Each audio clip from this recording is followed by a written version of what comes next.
బెంగాల్‌లో భారతీయ జనతా పార్టీ పుంజుకుంటుంది కానీ, అధికారంలోకి రాదు. ఇది వరుసబెట్టి వస్తున్న విశ్లేషణలు. ఓట్ వైబ్ వాళ్ళు నిర్వహించిన ఒపీనియన్ పోల్స్ వాళ్ళు తేలుస్తున్నదేంటంటే 294 స్థానాలు ఉన్న బెంగాల్ అసెంబ్లీ ఎన్నికల్లో తృణమూల్ కాంగ్రెస్‌కి 184 నుండి 194 వస్తాయని తేల్చి చెప్తోంది. బీజేపీకి 98 నుండి 108 వస్తాయని. లెఫ్ట్ పార్టీలకు 1-3 కాంగ్రెస్ పార్టీకి గాని వీళ్ళందరికి గూడా. వాస్తవంగా లాస్ట్ ట్రిప్ ఎలక్షన్‌లో 80-90 సీట్లు గెలుస్తుందని ఇంతకుముందు ఇచ్చినటువంటి సర్వేలో ఇప్పుడు పెరిగినాయి అంకె. అస్సాంలో మొత్తం 126 అసెంబ్లీ సీట్లుంటే ఇక్కడ ఇండియా కూడా ఐఎన్‌డీఏ కూటమికి 29-39 సీట్లే వస్తాయని, అక్కడ బీజేపీ అధికారంలోకి వస్తుందన్నటువంటిది అంచనా వేసింది. అస్సాంలో బీజేపీ 80-90 సీట్లు గెలుస్తుందట. అదే సందర్భంలో కాంగ్రెస్ కూటమి 29-39 సీట్లకే పరిమితం అవుతుంది అన్నటువంటిది అంచనా వేసింది.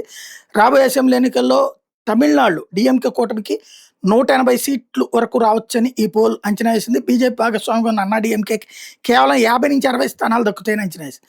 నటుడు విజయ్ టీవీకే పార్టీకి 10% ఓట్లు రావచ్చని చెప్తోంది. తమిళనాడులో మొత్తం 234 అసెంబ్లీ సీట్లు ఉన్నాయి.